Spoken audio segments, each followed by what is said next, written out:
우리 그 유형 5번에서 유형 5번도 뭐 특별히 어렵거나 그런 건 없거든요. 5-17번 있지. 5-17번 문제 하나만 해볼 테니까 한번 먼저 풀어봐. 5-17번.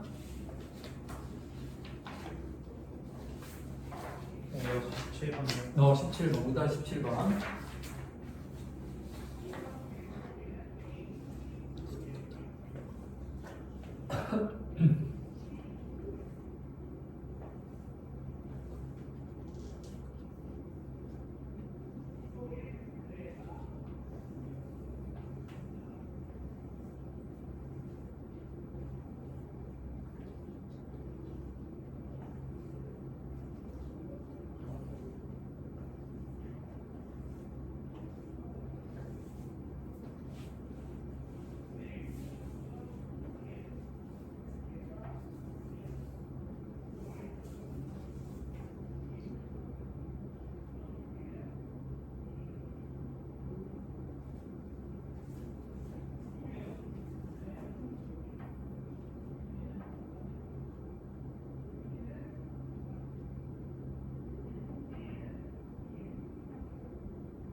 자, 문제는 다들 어떤 상황, 조건이 어떤 뜻인지는 다 파악은 했지? 네. 자, 이게 무슨 뜻이냐면은 이게 중복을 허용해서 지금 일단 뽑는 거야. 그래서 1, 2, 3, 4, 5, 6 이렇게 6개 숫자가 있거든요. 자, 17번.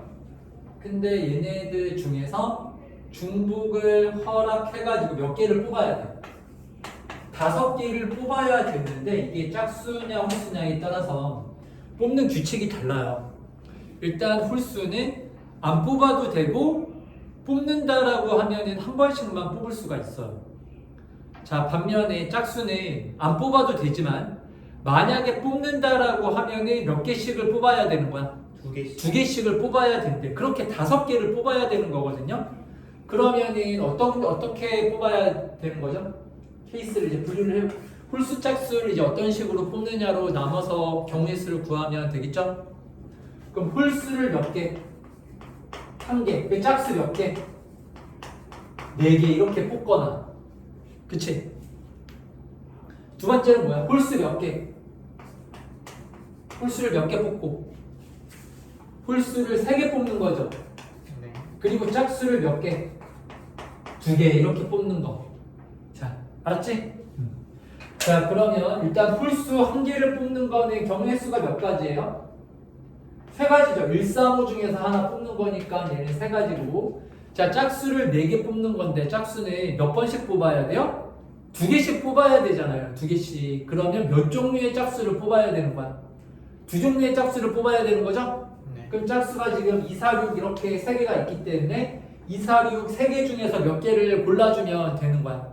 2개를 골라주면 되는 거잖아요. 그래서 얘는 3C2 해가지고 3가지예요. 그래서 경우의 수가 몇 가지가 나오냐면 9가지가 이렇게 나옵니다. 그럼 여기 9가지에다가 뽑은 애들을 일렬로 나열하는 것만 곱해주면 되겠지, 그치? 네. 제가 저거 잘못 알고 있었어요. 그래서 자, 봐봐. 너희들이 문제를 이제 틀리잖아요? 그럼 잘못한 부분을 반드시 체크를 한번 더 해봐야 돼. 내가 뭐 문제를 잘못 읽었을 수도 있고, 근데 그런 것도 이거는 뭐 내가 수학이 아니라 국어가 안 돼서 한 거니까 그렇게 생각하고 넘어가면 안 돼요. 확통은 국어 비중이 엄청 높아. 근데 확통에 사용되는 그런 이제 어떤 문장이나 그런 표현들이 있단 말이에요. 그러니까 그게 만약에 안 돼 있으면은 그거는 수학이 안 되는 거야. 국어 실력이라고 착각하면 안 돼요. 알았지? 그래서 하여튼 뭐가 됐던지 간에 계속 정리를 해야 된다. 자, 그러면 이제 홀수 하나 뭐 1이라고 하고 그럼 짝수 4개는 뭐야? 2, 2, 4, 4 이런 식으로 짝수는 4개 뽑았을 거 아니에요. 그쵸? 그럼 얘를 이제 일렬로 나열하는 거네. 자, 이거 경우수 몇 가지야? 이건 이제 고1에서 하는 거죠? 1, 2, 4, 4 일렬로 배열하는 경우의 수 뭐가 됩니까? 5팩을 어떻게 해줘야 돼요? 2팩, 2팩으로 나눠주면 되는 거지, 그치? 네. 그래서 그렇게 곱해주면 되는 거야, 9에다가. 알겠어요? 자, 그리고 이제 두 번째 뭐야? 홀수 몇 개? 3개. 그럼 이거는 한 가지죠? 자, 짝수 2개 뽑는 거는 이건 몇 가지야? 2, 4, 6 중에서 하나 골라주면 되는 거지? 그래서 얘는 3가지. 자, 그래서 홀수 3개하고 짝수 2개를 뽑는 경우의 수는 얘는 3가지다. 그럼 이 3가지를 이제 이 3가지에 대해서 일렬로 나열하는 것만 우리가 곱해주면 되잖아요. 그럼 홀수 3개는 다 다른 애죠. 1, 4, 5 이런 식으로. 근데 이제 짝수 2개는 똑같은 애를 이렇게 2개를 뽑았을 거 아니에요. 그럼 1, 4, 5, 2 이런 애를 일렬로 나열하는 경우의 수는 5팩을 얼마로 나누면 돼? 2팩으로 나눠주면 되는 거지. 그치? 무슨 말인지 알겠죠? 네.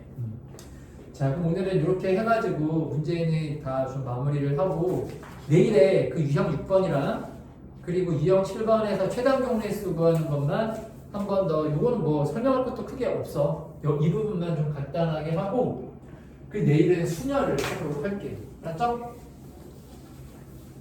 자, 그럼 오늘 우리 했던 거 내용 정리만 합시다. 확통은 좀 내용 정리가 돼 있어야 되기 때문에 그 내용 정리를 한 번만 다시 한번 복습할 테니까 잘 정리를 해놔. 우리가 오늘 제일 처음에 배웠던 게 뭐였어요? 원순열이었죠, 원순열. 자, 원순열은 구하는 방식이 몇 가지가 있다고요? 2가지가 있어. 2가지 다 알아야 돼. 첫 번째는 뭐야? 그냥 n-1 팩토리얼로 계산하는 거. 그 두 번째는 뭐였어요? 한 개를 뭐 하라고? 한 개를 고정시켜 놓고. 한 개를 고정시키는 건 경우의 수가 무조건 몇 가지로 생각을 해줘야 돼? 한 가지로 생각을 해주는 거예요. 뭐 A, B, C, D 중에서 하나 골랐으니까 5가지다. 그게 아니야. 네. 그러니까 무조건 하나를 딱 자리에다가 하나 이렇게 고정시켜 놓는 거는 그냥 무조건 한 가지예요. 한 가지. 알겠어요? 자, 그리고 나서 나머지 그 남은 나머지 애들을 뭘로 그냥 생각을 해서 풀어주면 되는 거예요. 그냥 일반 순열로 생각해서 경우의 수를 구하면 되는 거야. 알겠지 무슨 말인지? 예. 자, 그리고 이제 그 다음 이제 뭐 했습니까? 우리 그 중복 순열을 했는데 중복 순열에서 우리가 좀 신경 썼어야 됐던 내용들 중에 뭐가 있었냐면은 그 함수에서 그 개수를 구하는데 뭐에 어떤 조건이 붙었을 때 치역의 개수. 자, 치역의 개수 조건이 붙었을 때 함수의 개수를 구하는 방법이 크게 몇 가지가 있다. 2가지가 있다. 첫 번째는 단순 계산. 그거는 무슨 뭐를 이용해서 그냥 포함배제 원리를 이용해서 합집합의 원소의 개수 구하듯이 하나씩 늘려갈 때마다 부호가 바뀌어요. 그러니까 그 아까 전에 치역의 개수가 3개라고 할 때는 333 곱하고 다 더하고 그 다음에는 치역의 개수 몇 개인 거를 빼고 거기서 2개인 거 빼주고. 알았죠? 또 한 개인 걸 어떻게 해줘요? 더해주고. 자, 그럼 치역의 개수가 근데 4개인 경우는 잘 안 나오기는 하지만 만약에 4개인 경우를 구한다라고 하면 어떻게 하면 될까? 여기 한번 내가 한 번 더 써줄게요. 예를 들어서 자, 여기 1, 2, 3, 4, 5가 있고 자, 여기에 1, 2, 3, 4가 있는데 치역의 개수가 4개가 돼야 된다라고 했어요. 자, 그럼 여기 몇 가지? 4가지, 4가지, 4가지, 4가지, 4가지지? 그렇죠? 그럼 4의 몇 제곱? 4의 우제곱이야. 알겠어요? 자, 그 다음에 여기서 이제 치역의 개수가 몇 개인 걸 빼야 돼요? 3개인 걸 빼줘야 됩니다. 그럼 4개 중에서 몇 개를 골라 일단? 3개를 골라야 되겠지? 자, 그럼 여기 3개인 거는 여기 몇 가지? 3가지, 3가지, 3가지, 3가지, 3가지잖아? 그러니까 3의 몇 제곱? 3의 5제곱을 이렇게 빼주면 되는 거예요. 아시겠죠? 예. 자, 그럼 다시 뭐를 더해야 돼? 치역의 개수 몇 개인 걸 더해야 돼? 2개인 걸 더해야 돼요. 그럼 여기 하나, 둘, 셋, 4개 중에서 몇 개를 골라야 돼요? 2개를 골라야 되겠죠? 그럼 이렇게 2개를 골랐어요. 그럼 여기 몇 가지, 몇 가지, 몇 가지야? 2가지씩 있는 거잖아. 그럼 2의 몇 제곱? 2의 5제곱. 알겠지? 무슨 말인지? 자, 4개 중에 2개 고르는 몇 개야? 4개 중에, 요 4개 중에서 아. 치역이 4개 중에, 아, 4개 네, 중에서 맞네. 3개 고르고, 4개 중에서 2개 고르고, 이렇게 하는 거죠. 자, 그리고 마지막으로 치역의 개수가 몇 개인 거? 하나인 거죠, 그쵸? 걔는 이제 그 4개 중에서 몇 개를 골라야 돼요. 하나를 이렇게 골라준 다음에 네. 알겠습니까? 그럼 그거는 경우의 수가 뭐밖에 없습니까? 1밖에 없죠. 1의 5제곱은 어차피 1이잖아요. 이렇게 빼고 더하고 빼고 이거 순서 계속 무한반복되는 거야. 이런 식으로. 알았지? 네. 자, 이렇게 구하는 경우가 있고 근데 얘네 그냥 몰라도 돼요. 솔직히 말해서. 이거 모른다고 해서 전혀 문제가 안 됩니다. 직관적으로는 그냥 뭐로 우리 치역의 개수 나오면 뭘로 그냥 경우의 수 구하는 게 낫다고요? 조나누기. 조나누기로 생각을 해서 이거 연습 좀 하시면은 금방 해요. 얘도. 조나누기로 경우의 수를 구해주면 되는 거야. 자, 알겠지 무슨 말인지? 예. 자, 그리고 이제 전체적으로 좀 내가 설명을 했었던 게 우리가 크게 봤을 때 이 경우의 수 파트를 근데 확통은 여기 봐봐. 이제 보통 수학이 뒷부분이 어려웠죠. 그 뒷부분에 중요한 단원들이 많잖아요. 미분도 미분 활용이 중요하잖아. 네. 그 정적분함수 이런 부분들이 어렵고 뒷부분에 나오잖아요. 무슨 말인지 알죠? 수원도 어디가 중요해요? 상학함수가 중요하지. 상학함수가 이제 중간에 나오잖아. 근데 확통의 앞부분이 중요해요. 그리고 앞부분이 제일 어려워. 뒷부분의 통계는 오히려 쉽습니다. 통계는 그냥 처음에는 이제 개념 처음에 모를 때는 좀 이해가 안 되겠지만 그 개념만 딱 이해를 한 순간부터는 이 통계 파트는 거의 다 맞춰요. 통계는 크게 걱정 안 해도 돼요. 자, 그래서 확통에서는 이 확률과 경우의 수가 되게 중요하거든요. 그래서 앞부분이 지금 우리가 하는 파트들이 제일 중요한 거야. 이 순열 파트하고 특히 이제 내일 할 중복조합이 굉장히 중요합니다. 그 부분이 잘 되어야만 너희들이 그 확통에서 4점짜리 3문제 중에서 2문제를 맞출 수가 있는 거야. 물론 3문제 다 맞추면 좋겠지만 2개 맞추면 그래도 절반 이상의 성공이다라고 생각을 하면 돼. 확통에서 그렇게 2개가 확보가 되면. 그럼 너희들이 적어도 그 한 3등급 정도까지는 최소한 받을 수 있는 토대가 마련이 되는 거야. 확통에서 2개를 맞추면.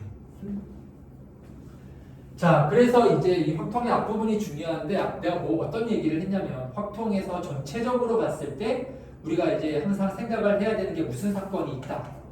여사건이 있습니다. 여사건. 그래서 이제 고일 과정에서의 여사건이 얘들아, 고일 과정에서의 여사건은 어떤 특정 단어가 있으면 여사건을 쓰고 그런 거였잖아. 근데 수능 과정에서는 그런 게 아니야. 내가 아까 전에 말했죠. 적어도라는 얘기가 있으면 원래 여사건이라고 너희들 배우지 않았어요? 고일 과정에서? 근데 적어도라는 단어가 있는데도 여사건으로 쓰면은 경우의 수가 더 복잡해. 그런 식으로 문제가 나온다. 그러니까 그거는 특정 단어를 보고 판단을 하는 게 아니고 너희들이 그 문제 조건을 읽어보고 빠르게 머릿속으로 판단을 내려야 돼. 이걸 그냥 구하는 게 편할지 여사건으로 구하는 게 편할지를 너희들이 그 상황에 맞게 판단을 내려줘야 된다는 거야.